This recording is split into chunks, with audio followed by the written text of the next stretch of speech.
अक्षरा सिंह जी एगो अपना इंटरव्यू में कहले बाड़ी कि खेसारी लाल यादव सबसे मतलब कि नंबर 1 ही सिंगर बाड़े। तो एक पर और का कहना भी गाना एक और है बाकी आजा ओढ़नी पर लिखवाला हो जाइबू मशहूर। अरे हो जाइबू मशहूर ए जानू हो जाइबू मशहूर। अब बलिया गलिया पर लिखवाला हो जाइबू मशहूर।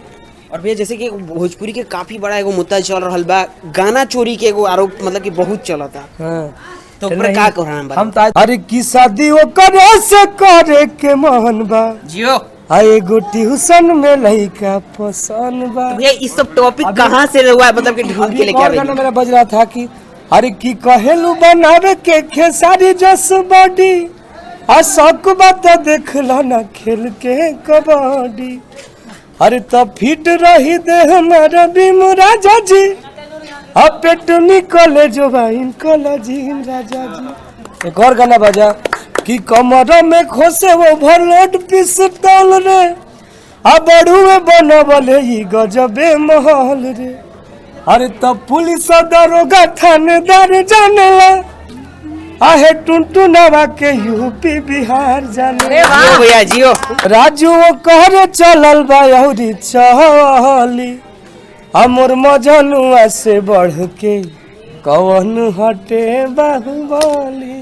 एक और गाना बात कि हर की घूमेला मजनुआ है मोर कमर में कांटा खोस के।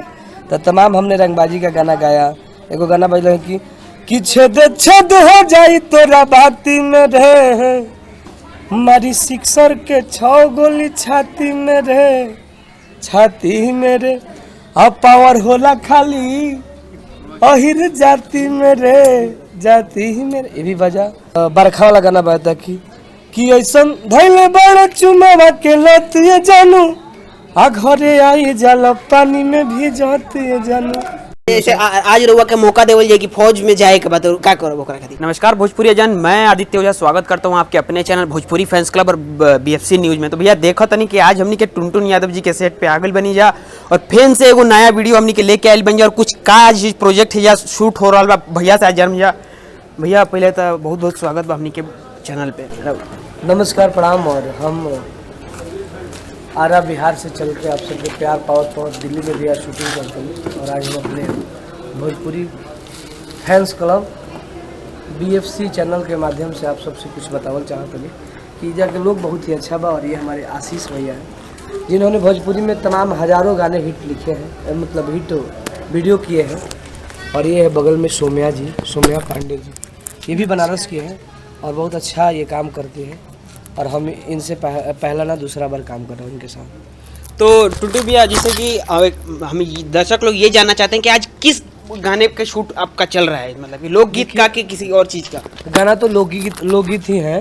हाँ। लेकिन वो क्या है कि हम ओपन नहीं कर सकता हूँ क्योंकि वो गाना अभी लॉन्च नहीं हुआ है। और जी म्यूजिक, सुजिया म्यूजिक वर्ल्ड और हमारे ब्लू बिट्स 3 चैनल का हम वीडियो शूट करने के लिए यहाँ पे आए हैं और बहुत बड़ा वीडियो हो रहा है। तो भैया इतना दूर से रुआ चल के हेजा आगल बनी तो मतलब कि और मेहनत काफ़ी जारी बा, मतलब कि मेहनत करेंगे तभी तो आगे बढ़ेंगे। मेहनत किए तो गांव से शहर में गए, अपने ज़िला में बजे, ज़िला में बजने के बाद बिहार में बज रहे, 2-3 राज्यों में मुझे लोग जानने लगे। तो मेहनत है। और दूसरा का कि आशीष भैया के सपोर्ट मिला था कि ना रहुआ?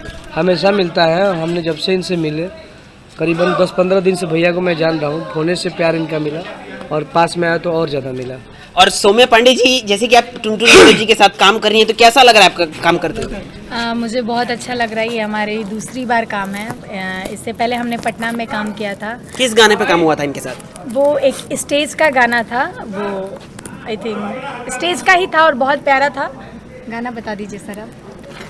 गाना हमको थोड़ा सा ध्यान नहीं है लेकिन बहुत वो गाना बहुत बजा है भैया। जैसे कि एगो बहुत बड़ा एगो मतलब कि हई चल रहा बा कि अक्षरा सिंह जी एगो अपना इंटरव्यू में कहले बाड़ी कि खेसारी लाल यादव सबसे मतलब कि नंबर 1 ही सिंगर बाड़े।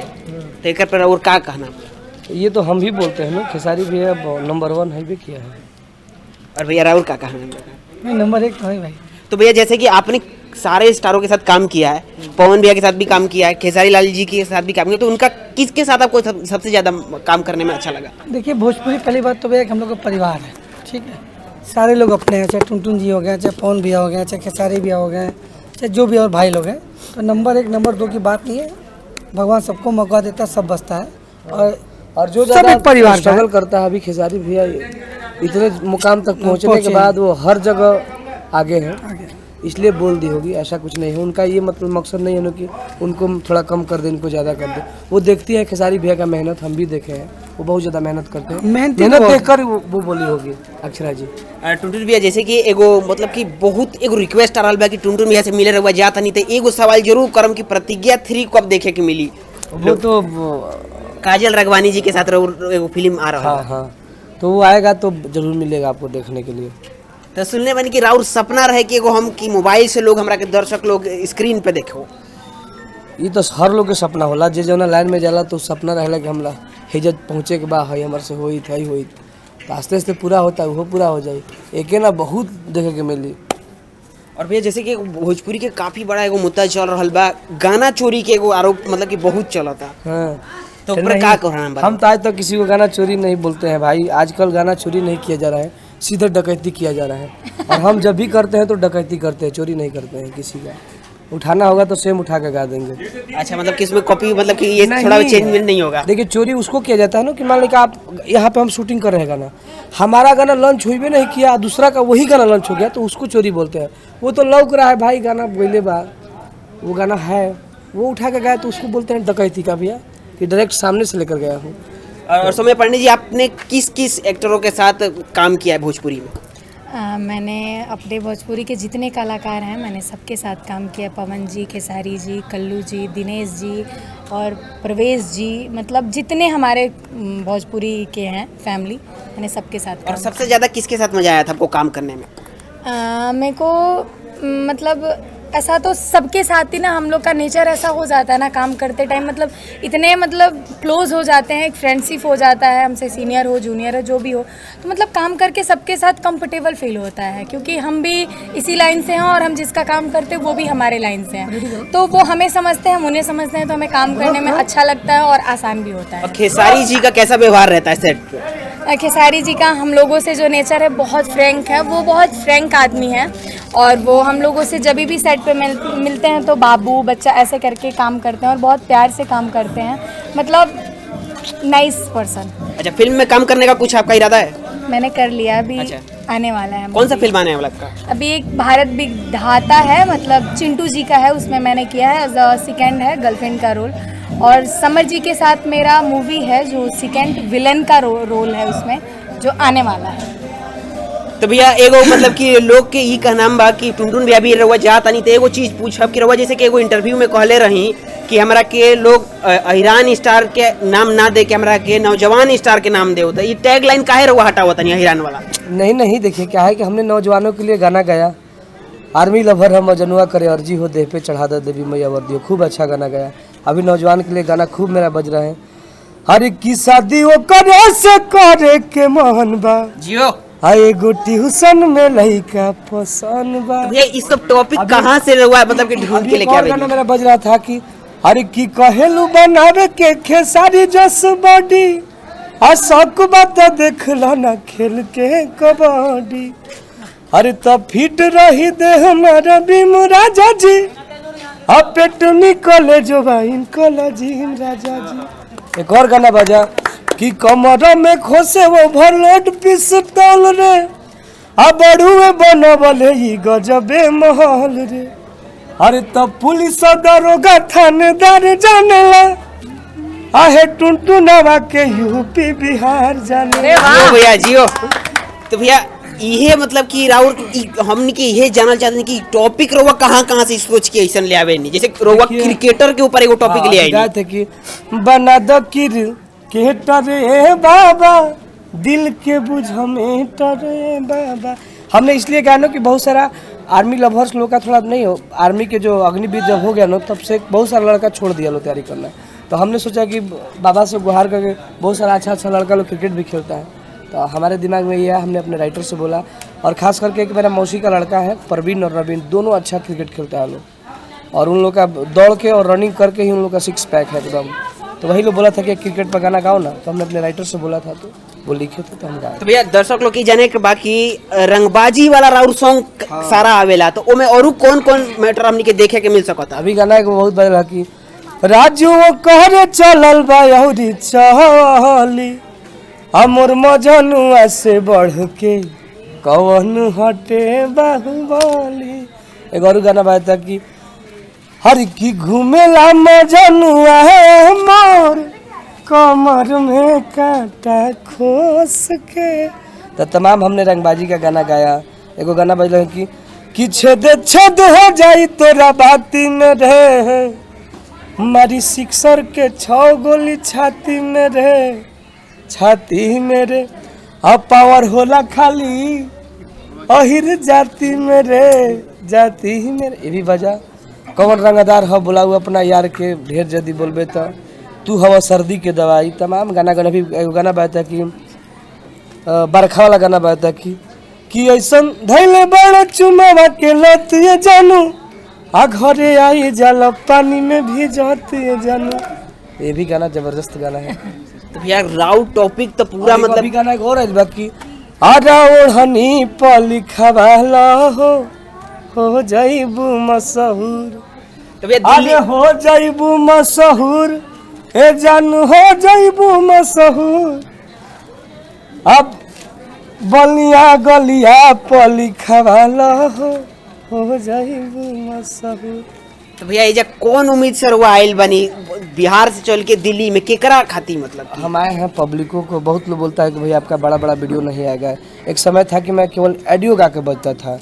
हमने गाना गाया था कि नजरात भर मिलावा हिरान से। एक बार भैया गुनगुना दीजिए गाना। हर क्यों नजरात भर मिलावा हिरान से, भोरे न मरी ले जाई हाथ बांध के। और हमने अहिरान स्पेशल गाना तो इतना गाया है इतना कि मत कहिए। किराउरे बस मार्केट में हिरान के बाजे तो और केहू के निखे बाजे। गाना बात कि अरे की टेढ़ी बोलबे तो नास दिहे रे, आया हिरान हमें भीतरी ले धास दिहे रे। तो आप क्या समझे इस गाने से? मतलब उसका मतलब है कि आप अगर देखिए मैं बता रहा हूँ, इनसे मत पूछिए। अगर उसका कहने का मतलब है कि हम किसी से डरने वाले नहीं हैं, अगर तुम मुझे उंगली करोगे ना तुम्हारा उंगली तूर के आ देंगे दम तक, इसका मतलब ये है धास देंगे अंदर तक। अच्छा तो सौम्या पांडे जी से हम पूछ लेते हैं कि आप टुनटुन जी के साथ काम कर रही हैं, इनका कोई भी एक गाना जो आप इनके साथ जो गाना था बजाओ बजाओ बजाओ रे बजाओ वही धान वाला गाना, देखो तानी नाचे से कौन करो तो मना, ऐसे करके गाना था। बहुत जबरदस्त गाना, 5 मिलियन चला था, एकदम नया चैनल 0 सब्सक्राइबर को दिया था मैंने। अच्छा भैया बरतिया अखिया मारा था ई गाना, अगर हम ना अगर रउआ से गवा के जाए तो दर्शक लोग हमने कमेंट सेक्शन में गाड़िए दी लोग। और ये गाना था, ये भी गाना शायद मैं नहीं जान रहा था कि मैं डकैती कर रहा हूँ, लेकिन राइटर मुझसे करवाया था। वो किसी सिंगर को दिया था, उससे बजा नहीं था। हमने अपने माध्यम से रिहर्सल मार के उस गाना को डबिंग दिए, बजवाए, और वो गाना जबरदस्त बजा तो हम पे लोग लगा दिया। तो हमने बोला भाई हम चोरी थोड़ी ना करते हैं, हम डायरेक्ट डकैती करते हैं। अगर हम किए हैं, तुम्हारा गाना पहले आया है तो हम तुम्हारा देख के ही गाए हैं, जब ऐसा बात है। तो ये गाना था कि अरे की छत पे चढ़ के तू दे तू बड़ू गाड़ी, आदि हल गाड़ी तुहर पड़ जाई भारी, तो कैसा लाही बनी मने बरतिया नतिया अखिया मारता कि बेरी बेरी बबरी झारता। ये चश्मा निकाल के बोलती तो और मजा आए। अखिया मारता कि बेरी बेरी बबरी झारता। समय जी ये जानना है कि छत पे चढ़ के क्यों गाली देने का मतलब की बात कर रहे हैं? आप गाली दे रहे थे, आपकी तरफ शादी में औरत में लड़कियां लोग गाली देती है का? हाँ वो शादी में होता है, साली लोग जीजा को गाली देती है। मतलब नहीं, द्वारे में जब लगता है ना, वही थीम है कि छत पे चढ़ के तो देत बड़ू गाड़ी, द्वार पुजाई और द्वार पुजाई में। तब वो लड़की बोल रहे हैं कि मतलब आंख मार रहा है इसलिए मैंने गाली दे रहा हूँ तुमको। यही था। अब ये देखा था नहीं कि आशीष भैया काफी मेहनत करता है, घाम में पसीना पसीना हो गई बड़े या तो इनका से जानब चाहिए कौन रूप से। जितने भी टीम है हमारे आशीष भैया को सबको दिखाओ। बिल्कुल भैया बिल्कुल, सब लोग को थोड़ा दिखा दो भाई, घूम के इधर से आके दिखा दो। कैमरामैन इधर पीछे साइड से आ जाइए, अब सारी टीम को दिखाइए इनके भैया का जो मेहनत हो रहा है इधर, और यहाँ के ग्रुप अब सौम्या पांडे जी का जो मेहनत हो रहा है, टीम की मेहनत हो रहा है, सारी दिखाइए कैमरे पे। भैया बताएं कोना मतलब कि उस लेवल से गाना के शूटिंग हो रहा है, कितना प्रोजेक्ट टुनटुन भैया के आज शूट हो रहा है भैया? आज टुनटुन भैया का 2 गाना शूट हो रहा है, लगभग भैया का 10-12 गाना शूट है। इसमें जी म्यूजिक, सुजान फिल्म और ब्लू बीट का गाना है, सारा गाना आज सौम्या जी कर रही है, एक मॉडल है नेहा जी, उनका वो लोग कर रही है। भैया रउआ तो रिकॉर्ड तोड़ देनी, मतलब कि सावन भर में 48 को गाना मतलब कि रउआ गा देनी। भैया कौन उम्मीद से रउआ गावे नहीं, मतलब कि है अभी सावन में मेरा गाना बज रहा है, टीका महाकाल का गाना था। उससे कैसे गाना है एक गाना है कि अरे कि हम तो फन हई शंकर भगवान के अरे तब बजू रहले हमरे खानदान के सन जग में बाऊ के। ये गाना हमने गाया, बहुत अच्छा बजा है। गाना है कि टीका माथावा पमारे जब टीका महाकाल के हमर मजनुआ हो लागेला कमाल के। ऐरान लवर खातिर रउआ का बोलब भैया आप जाते बोलो तो मुझे प्यार देते हैं और सब लोग सब प्रकार के मेरा गाना लोग सुनते हैं और ज़्यादातर नौजवान भाई मेरा गाना सुनना पसंद करते हैं। अभी हमने गाना गाया है कि शादी वो करे से करे के मन बा आए गो ट्यूशन में लड़का पसंद बा। मात्र 15 से 20 दिन में 5 लाख रील्स बना है और जितने भी रील्स बनाने वाले प्यारे भाई हैं सब लोगों ने मुझे सपोर्ट करके यहाँ तक। भैया जो अग्निवीर वाला गाना बा तो रउआ लागो ताकि सरकार तक वो गाना पहुंच जाई रहा, और जैसे जोन मादर संदेश देवे चाहता नहीं पहुंच गया था। वो गाना था कि वो सर गाना था कि इतना ना भैया इतना रिकॉर्ड कर दे बड़ी की भुला जाते रे।